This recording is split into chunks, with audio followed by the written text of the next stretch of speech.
Budget economic survey వచ్చిన సమయంలో మనకు పుష్కలంగా ఇండియన్ ఎకానమీ గురించి ప్రభుత్వ గణాంకాలు అందుబాటులో ఉంటాయి. సో ఈ ప్రభుత్వ గణాంకాలని పరిశీలించి ఇండియన్ ఎకానమీ ఎలా ఉందో చూస్తాం. నేనేం ప్రత్యామ్నాయ గణాంకాల గురించి చెప్పడం లేదు. క్రిటికల్గా విశ్లేషించే ఎకానమిస్టులు ఇచ్చే గణాంకాలకు కూడా చెప్పడం లేదు. I'm simply going by the data presented in the budget finance minister speech and economic survey to understand how Indian economy is doing. భారతదేశ ఆర్థిక వ్యవస్థ ఎలా ఉంది అనటానికి ఆర్థిక మంత్రి తన బడ్జెట్ స్పీచ్లోను, బడ్జెట్ డాక్యుమెంట్స్లోను, ఎకనామిక్ సర్వేలోను ప్రజెంట్ చేసిన స్టాటిస్టిక్స్ చూద్దాం. Indicator 1 economic growth. సో 2025-26లో 7.4% India GDP growth rate by any standards is a very very impressive. ప్రపంచంలో మనం చూస్తున్న ఇప్పుడున్న గ్రోత్ రేట్ చూస్తే obviously India is the fastest growing economy. So ఇక్కడ మన గ్రోత్ ఈజ్ వెరీ ఇంప్రెసివ్గా ఉంది. నెక్స్ట్ ఫిస్కల్లో కూడా కాస్త తగ్గినా హయ్యర్ గ్రోత్ సైకిల్లోనే ఉంటుంది. ఇక రెండవది మీకు ఇన్ఫ్లేషన్, అంటే ప్రభుత్వము ఇచ్చేటువంటి రేట్ ఆఫ్ ఇన్ఫ్లేషన్, ద్రవ్యోల్బణ రేటు అంటారు. మార్కెట్లో ధరలకు ఇది పూర్తి రిప్రజెంటేటివ్గా ఉండదు, కానీ అట్లీస్ట్ ప్రభుత్వ గణాంకాల ప్రకారం ధరల పెరుగుదల రేటు కేవలం 1.33% at the end of the year 2025. So reasonably very low level. మన ప్రపంచంలో చాలా దేశాల ఇన్ఫ్లేషన్ చూస్తాం, డబుల్ డిజిట్లు, ట్రిపుల్ డిజిట్లు కూడా చూస్తుంటాం. ఇక థర్డ్ ఫ్యాక్టర్ చూద్దాం, current account deficit. Current account deficit అంటే మీకు ఒక ఎకానమీ, మనము ఫారిన్ ఎక్స్చేంజ్ను సంపాదిస్తుంటాం, ఫారిన్ ఎక్స్చేంజ్ ఖర్చు పెడుతూ ఉంటాం. కరెంట్ అకౌంట్ డెఫిసిట్ ఈ రెండింటి మధ్య గ్యాప్ను తెలియజేస్తుంది. అంటే మనం ఎంత ఫారిన్ ఎక్స్చేంజ్ సంపాదిస్తున్నాం, ఎంత ఫారిన్ ఎక్స్చేంజ్ ఖర్చు పెడుతున్నామని. సాధారణంగా మనలాంటి దేశాలు సంపాదించే దానికన్నా ఫారిన్ ఎక్స్చేంజ్ ఖర్చు పెట్టేది ఎక్కువ ఉంటుంది కనుక డెఫిసిట్ ఉంటుంది. దాన్నే కరెంట్ అకౌంట్ డెఫిసిట్ అంటారు. సో ఈ కరెంట్ అకౌంట్ డెఫిసిట్ అంటే gap between the dollars earned and dollars spent, ఇది మనకు ఇప్పుడు ప్రజెంట్ 0.76% ఉంది. This is the very very low. 2% దాటద్దు అన్నది రిజర్వ్ బ్యాంక్ యొక్క టార్గెట్. ఇప్పుడు లాస్ట్ ఇయర్ ఇది 1.35% ఉంది, ఇప్పుడు కేవలం 0.76%. సో ఏ రకంగా చూసినా వెరీ లో లెవెల్ ఆఫ్ మీకు కరెంట్ అకౌంట్ డెఫిసిట్ ఉంది. Fourth fiscal deficit. Fiscal deficit కూడా రీజనబుల్లీ అండర్ కంట్రోల్ ఉందని ఇటీవల బడ్జెట్ సమయంలో పేర్కొన్నారు. Reasonably under control fiscal deficit కూడా. సో లాస్ట్ ఇయర్, ఈ ఫైనాన్షియల్ ఇయర్ కాదు, నెక్స్ట్ ఇయర్ కూడా రీజనబుల్లీ అండర్ కంట్రోల్ ఉంటుందని అంచనా. So economic growth, inflation, current account deficit, fiscal deficit, ఈ పారామీటర్స్ అన్నింటిలో చూస్తే Indian economy is doing fairly well అనే అభిప్రాయం కలుగుతుంది. ఇక ఫిఫ్త్ ఇండికేటర్ ఇద్దాం, రూపీ వాల్యూ. రూపీ వాల్యూ జనవరిలో 92 రూపీస్ దాకా వెళ్ళింది డాలర్తో పోలిస్తే. ఆసియా ఖండంలో, ఏషియన్ కాంటినెంట్లోనే వర్స్ట్ పర్ఫార్మింగ్ కరెన్సీ రూపీ. ప్రపంచంలో డాలర్ వాల్యూ పడిపోతున్న సమయంలో డాలర్తో పోలిస్తే రూపీ వాల్యూ పడిపోతుంది. సో ఈ ఇండియా అమెరికా ట్రేడ్ డీల్ అయ్యాక కాస్త మెరుగుపడ్డా still rupee is at a declining level. మరి ఎకానమీ ఇంత బాగుంటే రూపీ ఎందుకు పడిపోతుంది?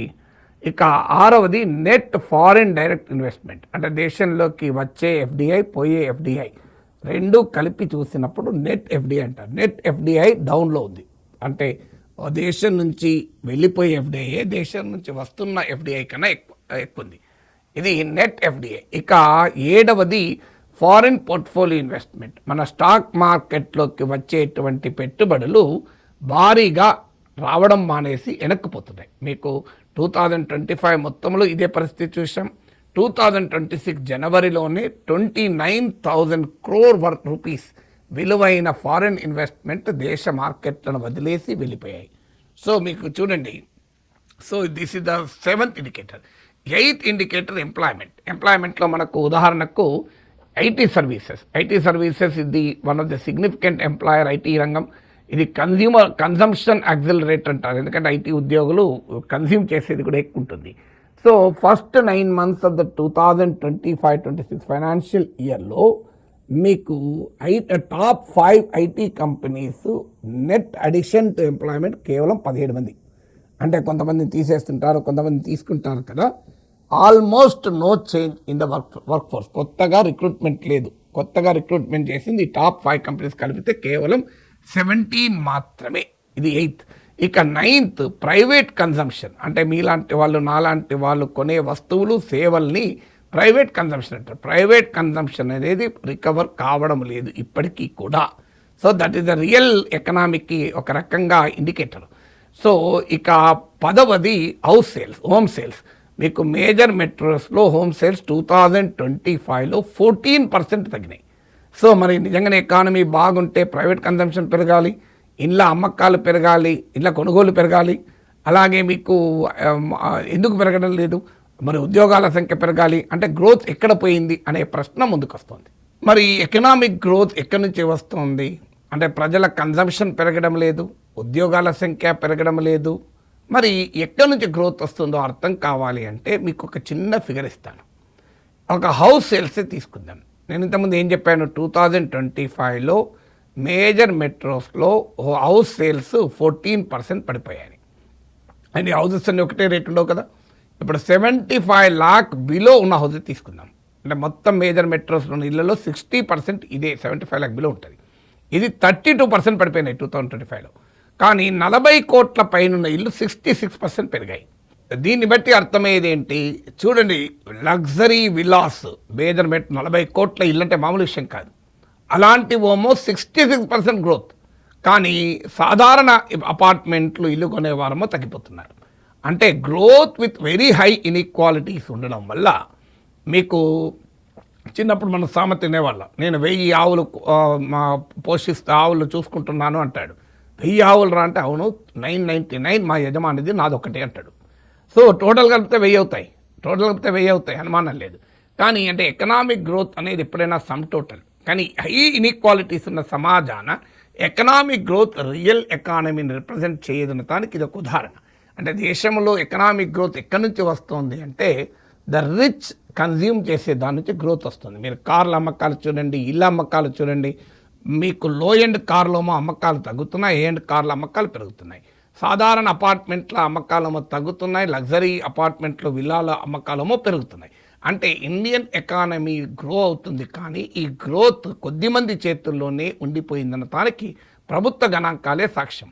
ఈజ్ ఇండియన్ ఎకానమీ గ్రోయింగ్ అనే ప్రశ్న వేస్తే ఆన్సర్ ఎస్. భారతదేశ ఆర్థిక వ్యవస్థ వృద్ధి చెందుతుందా అనే ప్రశ్నకు ఆన్సర్ అవును అనిస్తుంది. కానీ గ్రోత్ అంటే ఎక్కడ, ఎవరి ఇన్కమ్స్ పెరుగుతున్నాయి అన్నదే ప్రశ్న. సో గ్రోత్ విత్ ఉమంగస్ ఇన్ఈక్వాలిటీ, తీవ్ర అసమానతలతో కూడిన వృద్ధి భారతదేశంలో ఉండడం వల్ల ఓవరాల్ ఎకనామిక్ గ్రోత్ ఫిగర్స్ ఆసక్తికరంగా కనబడుతున్నాయి, చాలా ఉత్సాహవంతంగా కనబడుతున్నాయి.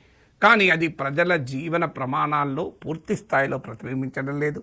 అందుకే దీనికి కారణం ఏంటంటే గ్రోత్ సఫిషియెంట్గా జాబ్స్ క్రియేట్ చేయడం లేదు, ఇన్కమ్స్ క్రియేట్ చేయడం లేదు. దానివల్లనే మీకు ప్రైవేట్ కన్జంప్షన్ మీకు తక్కువ ఉంది, అందులో కామన్ మ్యాన్స్ కన్జంప్షన్ తక్కువ ఉంది. బాగా ఆ డబ్బులను సంపాదిస్తున్న వారి లగ్జరీ కన్జంప్షన్ గ్రోత్ను ముందుకు తోస్తుంది. అంటే ఇండియన్ ఎకానమీలో ఉన్న అసమానతలే ఒక పెద్ద సవాల్గా మారుతున్నాయి.